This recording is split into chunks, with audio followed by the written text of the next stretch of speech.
오늘은 창세기에 있는 말씀을 또 이번 주간에 대통령 선거도 있고 우리 잠시 좀 말씀을 나누려고 합니다. 제목은 바벨탑의 메시지, 창세기 11장에 있는 내용으로 말씀을 잠깐 나누도록 하겠습니다. 1절에서 4절까지만 제가 읽어드립니다. 온 땅의 언어가 하나요 말이 하나였더라. 이에 그들이 동방으로 옮기다가 신할 평지를 만나 거기 거류하며 서로 말하되 자 벽돌을 만들어 견고히 굽자 하고 이에 벽돌로 돌을 대신하며 역청으로 진흙을 대신하고 또 말하되 자 성읍과 탑을 건설하여 그 탑 꼭대기를 하늘에 닿게 하여 우리 이름을 내고 온 지면에 흩어짐을 면하자 하였더니, 저는 설교 시간에 그 정치에 대한 관한 이야기를 거의 하지 않습니다. 그러나 아까도 말씀드렸다시피 대선을 앞두고 우리 그리스도인이 어떤 좀 사고를 해야 될 것인지 좀 중요한 면이기 때문에 간단하게 함께 말씀을 나누려고 합니다. 참 이번 대통령 선거는 어느 때보다 좀 냉담, 어떤 후보나 그런 데 대해서 냉담해 보이는 분위기이기도 합니다만 한편으로는 열기가 뜨겁습니다. 사전투표 이틀 동안에 36.9%라는 역대 어떤 기록을 경신했습니다. 그만큼 관심이 많다는 거죠. 마땅한 후보가 없다, 다 비호감이다, 이렇게 말하기 때문에 더 그런 것 같습니다. 후보자로 나온 후보자들의 그 공약을 들어보면 참 그 공약이 될 공약도 많은 것 같아요. 그래도 사람들 마음속에는 또 그들의 어떤 공약 속에는 자신들이 대통령이 되면 당장 살기 좋은 나라가 될 것처럼 이야기를 합니다. 역대 대통령들도 그들이 말했던 공약이 다 지켜졌다면 지금 우리나라는 어떨까, 그 생각도 좀 해보게 됩니다. 제가 뭘 말하려는지 아시겠죠? 그리고 대통령 선거뿐만 아니라 지구의 한편에서는 참 안타까운 전쟁이 일어났습니다. 소련이 붕괴되고 러시아가 더 강한 러시아가 되려고 어떤 한 사람이 독재를 하죠. 그 강한 러시아를 꿈꾸며 일으킨 전쟁 같지만 과연 저 전쟁이 명분이 무엇인가, 누구를 위한 것이고 무엇을 위한 것인가 우리는 알고 있습니다. 참으로 안타깝고 심한 분노까지 납니다. 이것이 일부에서 일어난 일처럼 보이지만 이것이 인간인가 하는 생각에 마음이 무겁습니다. 그래서 오늘 창세기 11장 내용을 잠시 살펴보려고 하는 것입니다. 여기 오늘 말씀 보시면 온 땅의 언어가 하나였다고 합니다. 그들은 에덴에서 출발해서 점점 동쪽으로 옮겨지는데, 여기 2절에도 오늘도 이에 그들이 동방으로 옮기다가 그런 말이 나왔죠. 범죄한 아담과 하와가 에덴 동쪽으로 쫓겨났고 살인한 가인도 여호와 앞을 떠나 에덴 동쪽으로 가서 도시를 세웠다고 성경은 계속 동쪽이라는 이야기를 하고 있습니다. 여기도 동방으로 옮겨졌다고 하죠. 이게 뭘 상징하는가 하면 여호와 하나님으로부터 점점 멀어지는 삶을 살았다는 것을 의미하는 내용입니다. 그들은 티그리스 강과 유프라테스 강 주변에 있는 신할 땅에서 거주하고, 왜냐하면 물이 풍부했기 때문입니다. 그리고 서로 의견을 같이 해서 말합니다. 벽돌을 만들어 굽고 역청을 사용해서 우리 도시를 만들자, 건축을 하자, 탑을 쌓자, 이렇게 이야기합니다. 그리고 자신들의 이름을 내고 우리 흩어지지 말자, 우리 연합해서 살자, 이렇게 서로 마음을 모으죠. 바벨탑 사건 잘 아실 겁니다. 여기까지는 큰 문제가 없어 보입니다. 대단한 연합이고 또 대단한 건축입니다. 대단한 문명입니다. 근데 다음 구절에 문제가 있죠. 왜냐하면 얼마나 인간이 그 죄인들이 연합한 어떤 일인데 하나님께서 그들을 못하게 막으십니다. 그 일을. 그게 문제였다는 것입니다. 자, 5절부터 9절까지를 한번 보십시다. 여호와께서 사람들이 건설하는 그 성읍과 탑을 보려고 내려오셨더라. 여호와께서 이르시되 이 무리가 한 족속이요 언어도 하나이므로 이같이 시작하였으니 이후로는 그 하고자 하는 일을 막을 수 없으리로다. 자, 우리가 내려가서 거기서 그들의 언어를 혼잡하게 하여 그들이 서로 알아듣지 못하게 하자 하시고 여호와께서 거기서 그들을 온 지면에 흩으셨으므로 그들이 그 도시를 건설하기를 그쳤더라. 그러므로 그 이름을 바벨이라 하니 이는 여호와께서 거기서 온 땅의 언어를 혼잡하게 하셨음이니라. 여호와께서 거기서 그들을 온 지면에 흩으셨더라. 하나님께서 개입을 하십니다. 여기 보면 한 족속이고 한 언어라고 말하죠. 그러니까 다 아담의 후손이고 노아의 후손입니다. 그리고 또 다르게 말한다면 모두 다 죄인의 본질을 가진 자들입니다. 그리고 또 바벨탑을 도시를 쌓고 바벨탑을 쌓는 그 거대한 일에도 하나가 되었다고 이야기하고 있습니다. 조금 전에도 말씀드렸다시피 죄의 본질을 가진 사람들이 이 거대한 연합을 이뤘다는 것 정말 대단한 일입니다. 근데 여기서 하나님이 이같이 시작하였으니 라고 이야기하시는데 이 말은 이것은 그들이 이런 일을 하는 시작일 뿐이다. 무슨 말입니까? 그 뒤에 되는 일들이 도대체 무엇인지 모른다는 말입니다. 그러니까 이 바벨탑은 시작일 뿐이요. 죄인들이 그 뒤로 하는 일들은 감히 상상할 수도 없는 일이다. 하나님은 알고 계셨습니다. 그래서 개입하시고 건축을 중단하시고 언어를 혼잡하게 하시고 언어가 혼잡되니까 전 세계로 온 세상으로 흩어지게 만든 사건 바로 창세기 11장 사건입니다. 여러분 이 얼마나 연합하는 일은 좋은 일인데 왜 하나님이 막으셨을까요? 도대체 그 죄인들의 하나됨이 무엇을 만들기 때문에 하나님이 막으셨을까요? 그들의 기술은 대단한 기술이었습니다. 돌로 어떤 건축을 하고 막 흙으로 메꾸는 게 아니라 여러분 진흙으로 벽돌을 만들고 역청으로 그 입구를 막을 정도로 쌓을 정도로 대단한 기술이었습니다. 그러나 이런 것들로 인간이 행복해질 수 있다는 어쩌면 그것이 하나님이 될 수도 있었기 때문에 그러나 그것으로는 만들어내는 것이 무엇인지를 하나님은 아셨고 그들은 몰랐기 때문에 하나님이 막으셨습니다. 자, 이것을 이해하려면 바로 이 사건 전에 있는 그 죄인의 후손들의 이야기를 보면 알 수 있습니다. 우리 지난번에도 제가 한번 말씀드렸는데 가인 후손 중에 라멕이라고 있었지 않습니까? 노래 잘하는 그 자녀들은 문명의 어떤 시조가 될 정도로 유전자가 뛰어난 어떤 조상들이 있다고 했지 않습니까? 얼마나 위대한 업적을 남겼습니까? 그러나 그 안에 들은 메시지가 뭐라고 했죠? 위대한 문명을 만들지라도 인간의 본질은 변하지 않더라. 인간의 삶이 겉으로는 윤택하게 되는 것처럼 보이지만 인간의 본질이 변하지 않더라. 타락을 막을 수는 없더라. 그 이야기를 했습니다. 위대한 것을 만들 실력이 없더라. 기억나시죠?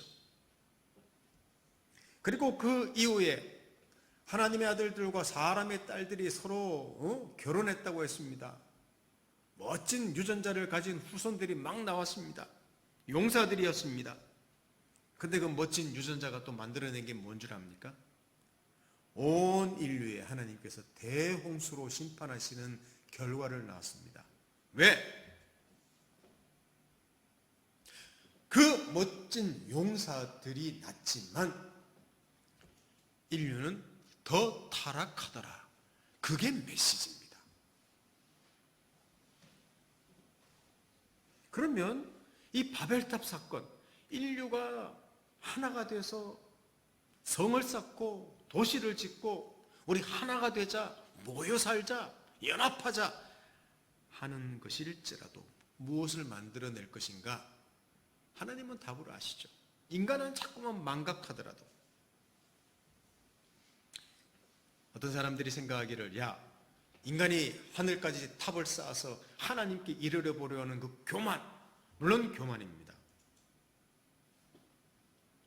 그러나 다른 표현으로 한다면 거기에는 답이 없기 때문입니다. 답이 없기 때문입니다.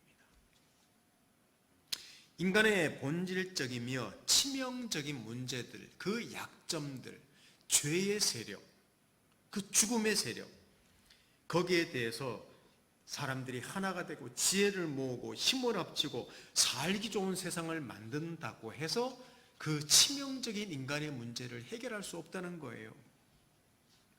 그런데 이 사건과 함께 딱 비교시키는 사건이 나오는데 그는 길게 설명하지 않습니다만은 창세기 11장이 했죠? 12장에 보면 하나님께서 노아의 아들들 중에 한 후손 중에 아브람이라는 사람을 부르시고 하신 말씀, 그게 대조가 되고 있습니다. 자, 12장 2절을 한번 보십시오. 창세기 12장 2절. 내가 너로 큰 민족을 이루고 내게 복을 주어 내 이름을 창대하게 하리니 너는 복이 될지라 그랬습니다.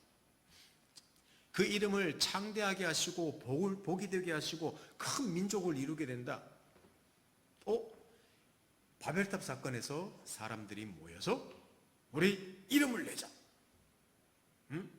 번성하자. 위대한 일을 하자. 여러분, 그 일이나 지금 하나님이 아브라함이라는 한 사람을 택해서 그들을 번성하게 한 일이나 목표는 다 똑같습니다. 다른 것은 여기는 하나님이 그 일을 하시겠다, 그 이야기라는 것이죠. 그렇습니다. 하나님만이 진정한 복이 되시고 하나님이 진리를 만드시고 하나님이 생명을 주신다는 것, 온 인류의 답을 만드시는 분이 하나님이시라는 것을 말합니다. 여러분, 인류가 만든 바벨탑을 한번 생각해 보십시오. 로마라는 바벨탑, 중세라는 바벨탑, 문해부흥이라는 바벨탑, 과학과 문명이라는 바벨탑, 지금도 인류는 많은 바벨탑을 쌓고 있습니다. 그러나 수만 년의 역사 속에서 그것이 답이 아니라는 사실을 증명해 줬죠.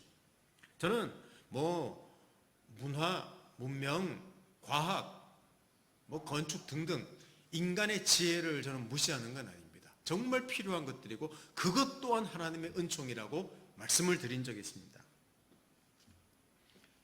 그러나 꼭 잊지 말아야 될 것은 인간이 도대체 누구인가, 정말 인간이 어떤 존재인가는 이해해야 된다는 것이죠.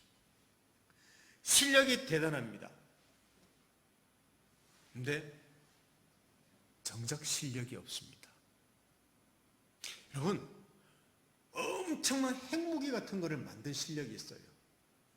근데 그 핵무기로 사람을 죽이는 데 쓴다는 겁니다. 과학과 문명으로 윤택하게 할 만큼 위대한 존재지만 그것으로 사람을 죽이고 빈부격차를 만들고, 그것이 인간이라는 말입니다. 실력이 없어요. 그렇게 문명이 발전한 나라에서 신기하게 문명이 발전하지 않은 곳에 어떤 종교들에 심취하는 사람들이 많아집니다. 그러니까 그렇게 서방 문명이 발달했다고 하는데 동양의 그 은둔한 어떤 나라에 문명이 발달하지 않은 그곳에 어떤 조용한 종교에 심취하는 서방인들이 그렇게 많아져요. 그러니까 기독교가 쇠퇴한다고까지 이야기하고 있습니다. 뭘 말씀드리려는지 아시겠죠? 교회도 세상과 거의 흡사해졌습니다. 멋진 교회를 만들려고 합니다. 시스템이 좋아졌습니다. 멋진 그리스도인들을 만들려고 합니다. 세상의 빛과 소금이 되어야 한다고 하면서 교회의 능력과 힘과 권세를 기릅니다. 목소리에 힘을 주는 거죠. 말에 힘을 주는 거죠. 근데 교회가 무엇을 보여주고 있는지 여러분 아십니까? 지금 바벨탑 사건도 그것으로 안 된다는 메시지입니다. 그런데 하나님이 주시려는 게 있습니다. 하나님만이 생명과 진리와 평안과 행복을 주신다는 건데, 자, 하나님이 아브라함이라는 한 사람을 부르시고 한 민족을 이루십니다. 그 민족 안에서 하나님이 그들을 붙잡으시고 이 인류를 향한 하나님의 메시지를 주십니다. 그리고 그 민족 중에서 한 사람 태어나게 하시는데 바로 하나님의 아들 예수 그리스도죠. 그를 보내어서 구원하시고 온 세상을 통일되게 하십니다. 재밌는 사실은 하나님께서 아들을 보내시는데도 인간이 그를 죽였다는 것입니다. 그게 인간의 실력이었습니다. 왜? 그가 누군지를 모른다는 거예요. 그런데 하나님의 실력이 또 드러납니다. 하나님의 아들을 죽인 그들을 그 죽음으로 다시 살려냅니다. 이게 또 하나님의 실력입니다. 자, 바벨탑 이야기를 하면서 저는 인간의 문명을 제가 반대하고 필요 없다고 말씀드리는 게 아니라 너무 필요한 것들이지만 인간이 누군지에 대한 이해가 필요하다고 했습니다. 그래서 하나님이 이 땅에서 하시려는 일을 아브라함의 후손을 통해서 물론 이스라엘의 역사 그 자체가 아니라 그 안에서 하나님이 어떤 메시지를 담으셨으며 그게 성경에 기록되어 있지 않습니까? 그리고 그 민족 중에서 하나님이 자기 아들을 보내셨고 그 아들을 통해서 또 그의 죽음을 통해서 도대체 무엇을 은혜로 그의 주권으로 무엇을 하려고 하는 일일지를 말씀드렸습니다. 이것은 왜 오늘 대통령 선거 있다고 이야기를 해놓고는 이 말씀을 드리는가 하면 어떤 대통령이 되어야지 이 나라가 행복해질 것 같습니까? 이런 질문을 하고 싶은 것입니다. 어떤 교회들에서는 노골적으로 아예 대놓고 누구를 대통령이 되어야 된다고까지 광고하는 교회들도 있답니다. 저는 참으로 미숙한 어떤 어리석은 일이라고 생각하는 사람 중에 하나입니다. 지금 정권이 실패했다고 많은 사람들이 이야기합니다. 그래서 정권 교체라고 말합니다. 어떤 사람은 또 정권 교체라는 말이 아니기 때문에 정치를 교체해야 된다고 말합니다. 물론 더 나아져야 합니다. 그러나 정권이 교체된다고 또 정치가 바뀐다고 바뀝니까? 교회 이 근대사에서 보면 교회의 목사가 대통령이 되었습니다. 교회가 난리 났던 적이 있습니다. 목사가 아니라 장로가 대통령이 됐던 적이 있습니다. 이제 기독교 부흥은 다른 당상입니다. 그 대통령 되었던 분은 성경에 나온 말씀처럼 공의를 강물처럼 흐르게 한다고 했습니다. 공의를 justice. 정말 그랬을까요? 인간의 본질이 무엇인지를 알아야 됩니다. 그 다음 대통령 어떤 분이 되자마자 국가가 부도가 나버렸습니다. IMF 사태가 터졌죠. 왜? 공의가 강물처럼 흐르자고 해놓고는 그 5년 동안에 나라가 다 말아먹은 거죠. 물론 긍정적인 좋았던 면도 있죠. 다 부정하지는 않습니다. 어떤 장로님은 지금 감옥에 가 있지 않습니까? 사랑하는 성도 여러분, 우리 그리스도인은 이런 거짓말에 흥분해서는 안 됩니다. 거짓말이라고 해서 좀 미안한 마음이 있습니다. 비호감 대통령 선거라고 하지만 그래도 여러분이 더 호감 가는 사람을 선택하십시오. 그리고 그가 대통령 되면 국정 운영을 잘하도록 기도하십시오. 해주십시오. 그러나 but 너무 기대하지 마십시오. 금방 실망할 수 있습니다. 왜냐? 이것이 인간의 실력이기 때문입니다. 유토피아가 올 것처럼 생각하지 마십시오. 이게 인간의 실력이기 때문입니다. 그러니 우리 그리스도인은 하나님의 주권과 그의 말할 수 없는 은총이 모든 사람과 이 나라를 붙드시도록, 또 교회를 통해서 그리스도인을 통해서 예수 그리스도의 복음이 사람들을 변화시키도록, 그게 중요한 거예요. 아니, 꼭 부탁드리고 싶어서 제발 제정신을 가진 그리스도인, 좀 이성적으로 판단하고 상식이 있으며 사례를 분별하고 자기 자신이 먼저 하나님의 은혜의 통치를 받고 누리며 그 은혜로 그냥 절여지고 그 은혜 안에서 좀 항복된 사람, 그래서 사람들을 이해하고 그들을 받고 사랑할 수 있는 우리가 그런 그리스도인이 많아지는 것이 사실은 우리 이 세상에 우리나라에 필요한 것입니다. 이게 교회들의 사명이고, 교회들은 누가 대통령 돼야 된다 그러고 뭐 거기 흥분하고 무관심하자는 게 절대 아니죠. 좋은 대통령이 될 것이라고 생각하고 우리도 한 표를 던지고 반드시 던지고 기도하고 잘 되길 바라고 기대해야 되는 것은 분명합니다만은 인간의 본질을, 그 인간이 누군지를 우리는 그 해답을 알기 때문에, 알고 있는 사람이기 때문에 우리가 해야 될 일이 무엇인지는 좀 정신을 바짝 차리고 우리는 이 대통령 선거와 지금 이 분위기를 우리는 받아야 될 줄로 압니다. 오히려 이것이 세상을 변화시키는 일이 됩니다. 제발 유튜브에 또 돌아다니는 온갖 거짓말 그거 보고 속지 마시고,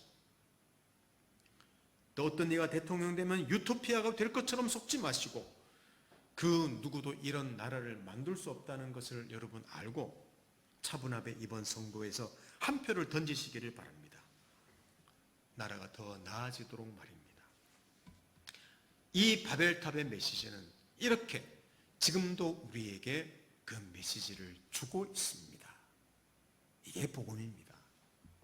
복음 전한다고 해서 예수 믿으십시오, 여러분 그것만이 아니라는 사실을 아시고, 이 복음으로 절여지고 복음을 받아서 복음 앞에서 항복되고 하나님이 얼마나 위대하시고 인간이 도대체 실력이 무엇인지를 아는, 그렇게 보고 그런 시야로 세상을 바라보고 사람을 바라보고 자기를 바라보고 역사를 바라보는 그런 그리스도인들이 나와야 된다는 것입니다.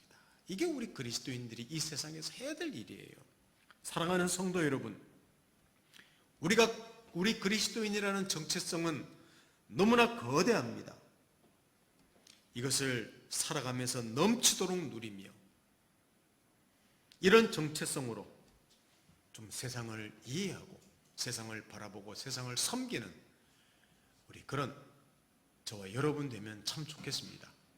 오늘 풍성하고 유익하고 좋은 그리고 기쁜 한 주간 되시기를 바라고, 우리 잠시 기도하고 우리 하나님 말씀을 마치도록 하겠습니다. 함께 기도합니다. 살아계신 하나님 아버지 감사합니다. 대통령 선거가 이번 주간에 있습니다. 이 나라를 불쌍히 여기시고, 어쩌면 그것도 중요하지만 지금 코로나 때문에 힘들어하는 분들 뿐만 아니라 전국에서 참으로 동시다발적으로 산불이 일어나 고통과 수고해하는 많은 사람들이 있습니다.